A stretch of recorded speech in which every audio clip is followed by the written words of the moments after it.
হোলি এই রঙের উৎসব প্রত্যেক বছরই এই ফাল্গুন মাসের পূর্ণিমা তিথিতে পালন করে আসা হচ্ছে।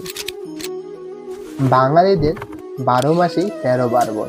সেই ১৩ পার্বণের মধ্যে হোলিও কিন্তু একটি অন্যতম উৎসব।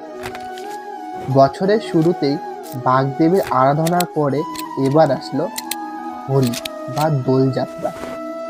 ২০২৬ সালের এবার হোলি ৩রা মার্চ আবির খেলা এবং ৪থা মার্চ রং খেলা। আমরা হোলি কেন পালন করি? কাল্পনিক কাহিনী অনুযায়ী হিরণ্যকশিপু আসিল একজন অহংকারী দৈত্য রাজা।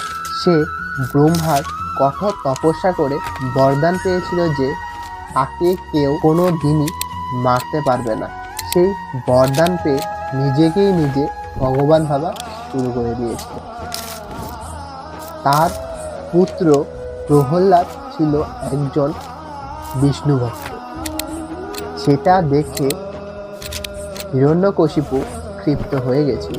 তার জন্য হিরণ্যকশিপু তার পুত্রকে বিভিন্ন পদ্ধতিতে মারারও চেষ্টা করেছিল, কিন্তু প্রত্যেকবারই বিষ্ণুর অশেষ কৃপায় প্রহ্লাদ বেঁচে গিয়েছিল।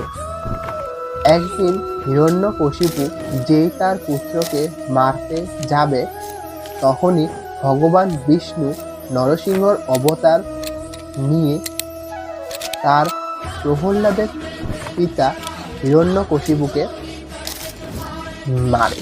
এই কাহিনী থেকেই নাকি এই আমাদের হোলি পালন হয়ে আসছে। এই গল্পটা কি আপনাদের জানা ছিল?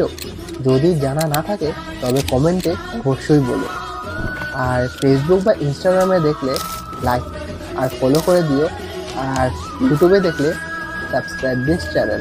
Thank you.